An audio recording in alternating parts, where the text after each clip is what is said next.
विद्येचे अधिकरण तेच बंधू श्रीचरण श्री गुरूंचे ते नमस्कारुणी आता क्षणक्षणाहाची करावा विचार क्षणक्षणाहाची करावा विचार तरावया पार भव सिंधू नाशवंत देह जाणार सकळ आयुष्य खातू काळ सावधान। प्रस्तुत प्राप्त प्रसंगी संप्राप्त सेवेसाठी निवडलेला अभंग अखिल कोटी ब्रह्मांड नायक पंढरीश पांडुरंग परमात्म्याचे एकनिष्ठ निष्ठावंत वारकरी संत श्रेष्ठ जगद्गुरु तुकोबारा या अभंगातून तुम्हा आम्हा जीवाला हा देह वेगवेगळ्या प्रकारच्या नासांनी ग्रसित असल्या कारणानं नाशवंत देह असल्या कारणानं या देहाच्या संबंधानं काळाच्या संबंधानं सावधानतेचा इशारा या अभंगामध्ये प्रकर्षानं प्रतिपादित करतात। विठ्ठला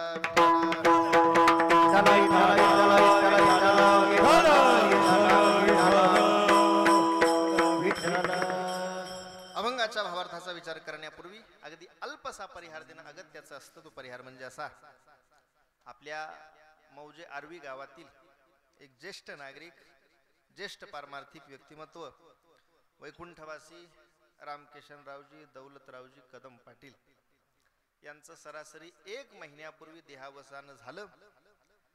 आपलं सगळं आयुष्य शांती रूपे नव्हे कोणाचा वाईट अगदी सात्विकतेनं समग्र आयुष्य त्यांनी आपल्या आयुष्याचं मार्गक्रमण केलं आणि 1 महिन्यापूर्वी त्यांची प्राणज्योत मालवली आणि त्यांच्या पश्चात त्यांच्या तर्पणाच्या निमित्तानं त्यांच्या गोड जीवनाच्या निमित्तानं त्यांचे दोन्ही सुपुत्र आमचे परमस्नेही कैलासरावजी रामकिशनरावजी कदम त्याबरोबरच रावसाहेब रामकिशनरावजी कदम या दोघाही सुपुत्रांच्या माध्यमातून आज आपलं हे गोड जीवनाचं कीर्तन आहे। विठ्ठला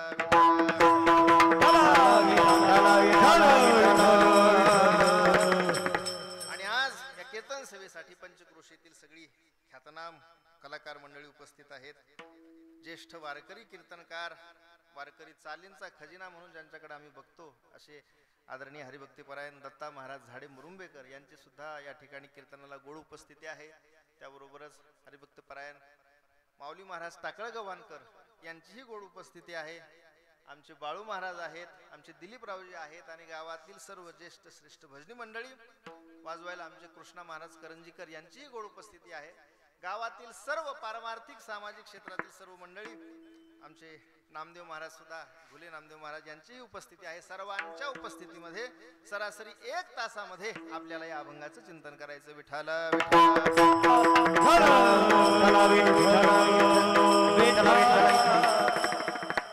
तुकोबाराय या अभंगामध्ये मनुष्य मात्राला सावधानतेचा इशारा देतात।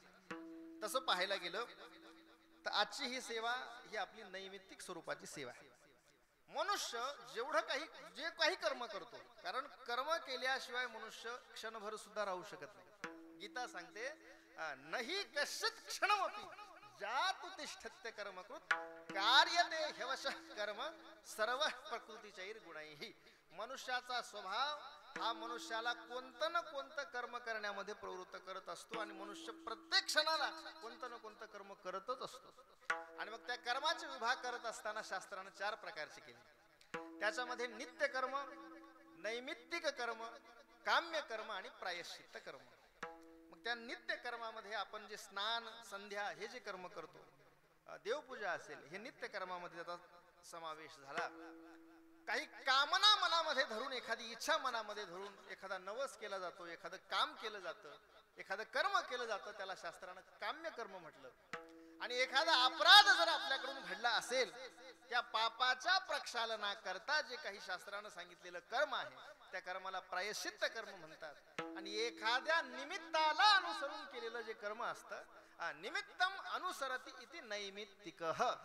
मग आजची ही जी सेवा ही निमित्ताला अनुसरून आहे। गोड जेवण हे आजचं आपलं निमित्त आहे। विठ्ठला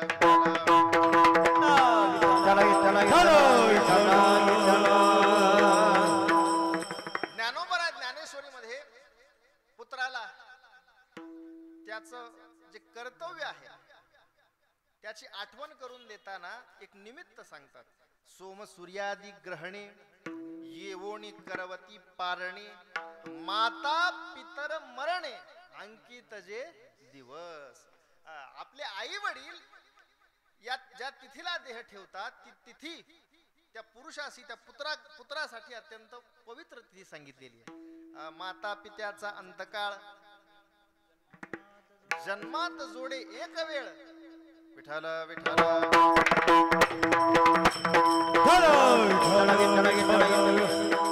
पुरुषासी पर्वकाळ, जन्मात जोडे एक वेळ, माता पित्याचा अंतकाळ, ते धर्माची वेळ अति पवित्र. नाथ महाराजांनी सुद्धा सांगितलं. आणि मग त्या तिथीला निमित्ताला अनुसरून त्या संबंधानं सगळं कर्म करणं हा शास्त्राचा आपल्याला निर्वाळा आहे. आणि जर आपण ते केले नाही तर शास्त्र म्हणतं त्याचे पितर वर बसून त्या वंशजाच्या निमित्तानं सगळेजण बोट मोडतात. पुत्र झाला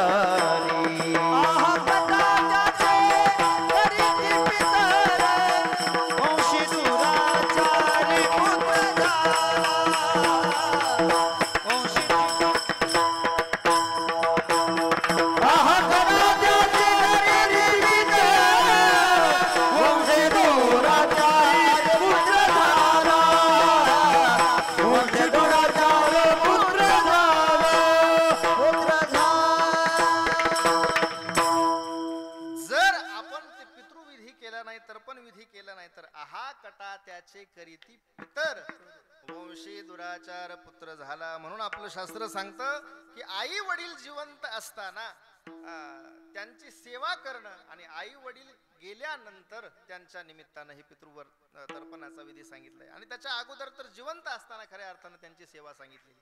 कारण माय बाप केवळ काशी आणि तेने न जावे तीर्थासी. आई वडील जिवंत असताना कोणत्याही तीर्थाला जाण्याची गरज नाही. सगळे तीर्थ सकळ तीर्थाची धुरे, जे का माता पितरे ते सेवेसी कीर शरीरे लोण किजे. नाही तर बऱ्याच वेळा असं होतं, म्हातार तरसल ताकाला आणि जेव घातलं लोकाला, सगळ्या गावाला जेव घालतो आपण, पण जिवंत असताना आई वडिलाची सेवा करणं गरजेचं आहे. आमचे कैलासरावजी असतील, रावसाहेब भाऊ असतील, त्यांनी वडिलांची जिवंतपणे ही सेवा केली आणि गेल्यानंतर त्यांच्या निमित्तानं आज आपला गोड जेवणाचा कार्यक्रम आहे. विठाला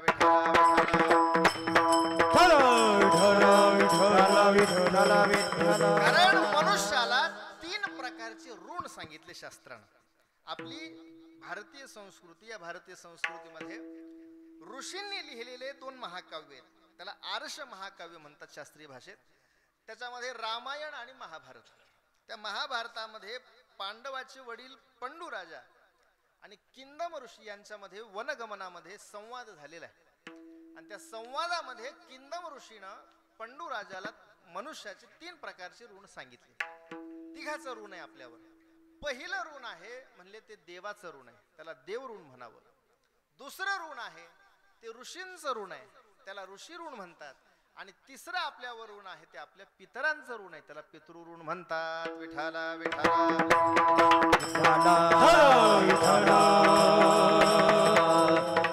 देवानं आपल्याला हा जो गोमटा देह दिला, हे देवाचा आपल्यावर खूप मोठा काय उपकार आहे. हे देवाचं ऋण आहे. आणि मग त्या देवाच्या ऋणातून उत्तीर्ण होण्यासाठी जेणे हा जीव दिला दान, तयाचे करीण चिंतन, परमात्म्याचं चिंतन केल्यानंतर त्या देवाच्या ऋणामधून मनुष्याला मुक्त होता येतं. दुसरं जे ऋण सांगितलं ऋषी ऋण. ऋषी मुनींनी, मोठ्या मोठ्या ग्रंथकारांनी जे जे ग्रंथ लिहिले, ज्ञानाचा साठा आपल्यासाठी उपलब्ध करून दिला, ते ज्ञान आपण संपादन करणं म्हणजे त्या ऋषींच्या ऋणातून उत्तीर्ण होणं.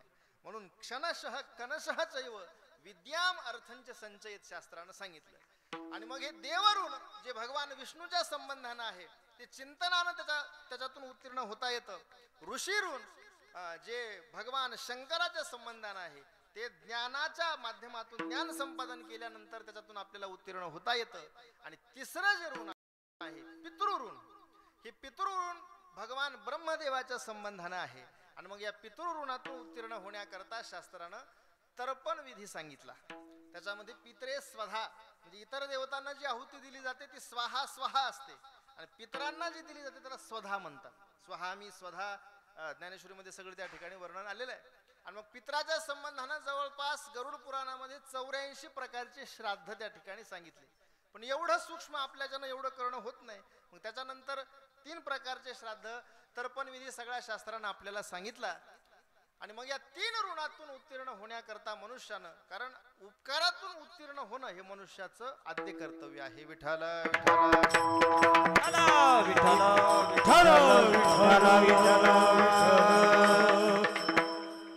कारण आई वडिलाचे आपल्यावर खूप मोठे उपकार असतात. आईचा तर इतका अधिकार श्रेष्ठ सांगितला शास्त्रानं. आपल्या 4 आश्रमामध्ये म्हणजे ब्रह्मचर्याश्रम, गृहस्थाश्रम, वानप्रस्थाश्रम आणि संन्यासाश्रम, याच्यामध्ये संन्यासाश्रम सगळ्यात श्रेष्ठ सांगितलेला आहे. आणि मग ज्या वेळेला एखादी व्यक्ती संन्यस्त होते, संन्यासाची दीक्षा धारण करते, त्यावेळेला त्या संन्यासी व्यक्तीला कोणाच्याही पाया पडायची गरज राहत नाही.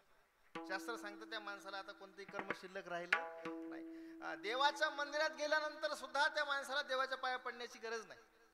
काही दंडी संन्यासी असतात, त्यांच्या हातात दंड असतो म्हणजे ती काठी असते. आणि मग देवाच्या पाया पडताना देवाच्या जवळ पायाजवळ ती काठी टेकवतात. त्यांनी काठी टेकवणं म्हणजे देवाच्या पाया पडणं झालं. संन्यासाला देवाच्या सुद्धा पाया पडण्याचं शास्त्रानं सांगितलं नाही. पण तोच संन्यासी जर त्याला जन्म देणाऱ्या आईच्या समोर आला तर संन्यासाला सुद्धा सांगितलं की आईला दंडवत घाल. विठ्ठल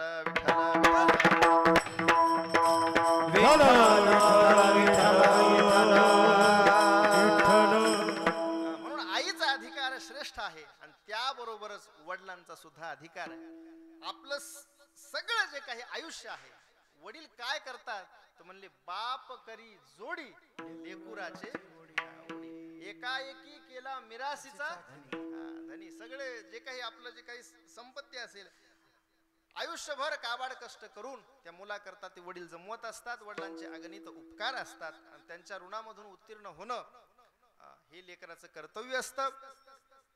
आता तसं पाहायला गेलं तर शास्त्रानं आपल्या हिंदू धर्मामध्ये वेगवेगळ्या प्रकारचे संस्कार सांगितलेले त्या देहावर करण्यासाठी.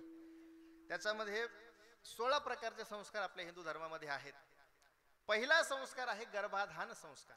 म्हणजे गर्भामध्ये तो जीव उत्पन्न झाल्यानंतर त्याच्यावर सात्विकतेचे संस्कार करण्यासाठी गर्भाधान संस्कार सांगितला. त्याच्यानंतर 3ऱ्या-4थ्या महिन्यामध्ये जो गर्भ राहिलेला आहे तो गर्भपात होऊ नये आणि जी संतती निर्माण होणार आहे ती सात्विक निर्माण व्हावी, पराक्रमी निर्माण व्हावी, याच्या करता 3ऱ्या-4थ्या महिन्यामध्ये पूर्वीच्या काळी त्याच्यावर संस्कार करायचे गर्भावर. त्याला पुंसवन संस्कार म्हणायचे. त्याच्यानंतर 7व्या महिन्यामध्ये 8व्या महिन्यामध्ये सीमंतोन्नयन संस्कार केला जायचा. म्हणजे अलीकडच्या भाषेत त्याला आपण डोहाळ जेवण म्हणतो. म्हणजे आईची काय इच्छा आहे, नेमकं तिला काय खावं वाटतं. कोणाला राखच खावं वाटते, कोणाला मातीच खावं वाटते, कोणाला आंबट चिंबट लोणचं खावं वाटते. बऱ्याच वेगवेगळे प्रकार असतात त्याच्यात. 7व्या-8व्या महिन्यामध्ये हा सीमंतोन्नयन म्हणजे डोहाळे जेवणाचा कार्यक्रम होतो. 4था संस्कार सांगितला त्याच्यानंतर जातकर्म संस्कार. जात म्हणजे जन्मलेलं आणि जन्मल्या आपली जी नाळ असते ती नाळ आईच्या नाळेपासून काय केलं जातं, तिला तोडलं जातं. त्याला जातकर्म संस्कार म्हणतात. नालच्छेदन संस्कार सुद्धा त्याला म्हणतात. आणि शास्त्र असं सांगतं, संत वाङ्मय सुद्धा सांगतं, जोपर्यंत आपण आईच्या गर्भात असतो, जोपर्यंत आपली नाळ जोडलेली असते तोपर्यंत आपल्याला पूर्वजन्मातल्या सगळ्या स्मृती असतात. आपण मागच्या जन्मात काय केलंय सगळं त्याला आठवत असतं. आणि मग त्या गर्भातलं दुःख काय सांगू, गर्भीची यातना, गर्भातलं दुःख सहन होत नाही म्हणून ते लेकरू देवाला म्हणतं, देवा मला एकदा या दुःखातून एक वेळ करी या दुःखा वेगळे,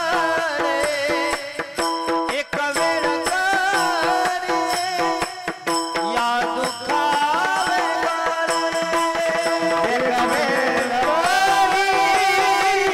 या दुःखा वेगळे, एक वेळ करी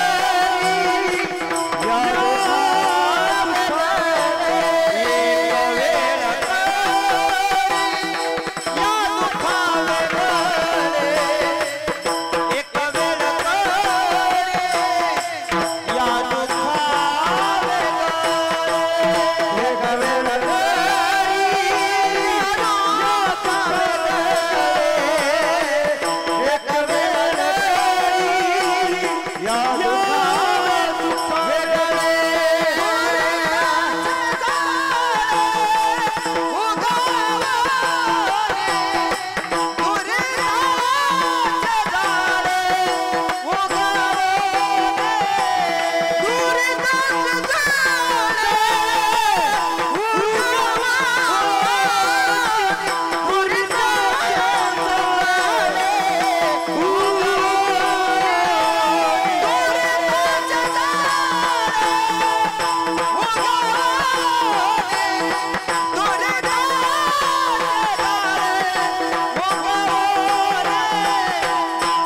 तोपर्यंत सगळ्या स्मृती असतात. देवाला विनंती करतो, आठवीन पाय हा माझा नवस.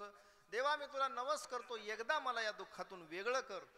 आणि मग ज्या वेळेला ते लेकरू जन्माला येतं त्याची नाळ तोडली जाते, त्याच्या सगळ्या स्मृती नष्ट होतात. आणि मग या विषयाच्या सगळ्या रहाट गाडग्यामध्ये तो मनुष्य गुंतला जातो. जन्माला आल्यानंतर त्या लेकरावर पहिला संस्कार होतो, म्हणजे या 16 संस्कारातला 5वा संस्कार, त्याला नामकरण संस्कार म्हटलं शास्त्रानं. उपजलिया बालकासी नाव नाही तयापासी, ठेविले नावेसी ओदेत उठे. त्या लेकराला नाव दिलं जातं. आणि मग जे काही आपण नाव ठेवू त्याच नावानं त्याचा समग्र जीवनामध्ये त्या लेकराचा व्यवहार होतो. 5वा संस्कार हा नामकरण संस्कार सांगितला. त्यानंतर 6वा संस्कार शास्त्रानं सांगितला, तो म्हणजे निष्क्रमण संस्कार. लेकराला पहिल्यांदा घराच्या बाहेर नेलं जातं, त्याला निष्क्रमण संस्कार म्हणतात. 7वा संस्कार सांगितला अन्नप्राशन संस्कार. लेकराला पहिल्यांदा खाऊ घातलं जातं, त्याला अन्नप्राशन संस्कार म्हणतात. 8वा संस्कार सांगितला चुडाकर्म संस्कार. 9वा संस्कार सांगितला विद्यारंभ संस्कार. 10वा संस्कार सांगितला आपल्या हिंदू संस्कृतीमध्ये कर्णच्छेद संस्कार, म्हणजे आपल्या कानाला जे छिद्र पाडले जातात, कारण ते ॲक्युपंक्चर एका प्रकारचं वेगवेगळ्या रोगापासून आपल्याला सुटका होते. वाताचे रोग असतील, अनेक रोग असतील, या छिद्रामुळं त्यातून हवा पास होत असल्यामुळं वेगवेगळ्या रोगापासून आपल्याला मुक्त होता येतं. हा 10वा संस्कार सांगितला. त्यानंतर 11वा संस्कार शास्त्रानं सांगितला, तो म्हणजे यज्ञोपवीत संस्कार. यज्ञोपवीतम परमं पवित्रम प्रजापतेय सहजम पुरस्तात् आयुष्यमग्रम प्रतिमुंच शुभ्रम यज्ञोपवीतम बलमस्तु तेजः. म्हणजे जे जानवं घातलं जातं, पूर्वीच्या काळी त्रैवर्णी करण्याचा अधिकार होता, आताही बरेच जण घालतात. तो 11वा संस्कार सांगितला. आणि यज्ञोपवीत संस्कार झाल्यानंतर 12वा संस्कार सांगितला, तो म्हणजे वेदारंभ संस्कार. वेदाचं अध्ययन करण्याचा त्याला अधिकार प्राप्त झाल्यामुळे वेदाचं ज्ञान घेणं, हा 12वा संस्कार सांगितला. त्यानंतर 13वा संस्कार शास्त्रानं सांगितला केशांत संस्कार. 14वा संस्कार सांगितला समावर्तन संस्कार. आणि 15वा संस्कार शास्त्रानं सांगितलेला आहे. म्हणजे या 14 संस्कारापैकी बहुतेक काही माहीत असतील, बऱ्याच जणांना काही नसतील, पण 15वा संस्कार मात्र सगळ्याला माहित आहे आणि बहुतेकाचा तो झालेला आहे. तो म्हणजे विवाह संस्कार. 15वा संस्कार.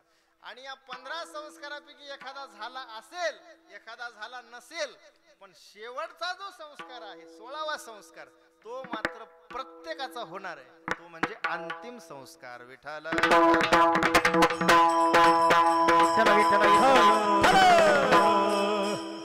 आणि मग या अंतिम काळामध्ये मनुष्याला आतुरकादिक कर्म वगैरे सगळं गरुड पुराणामध्ये सांगितलेलं आहे.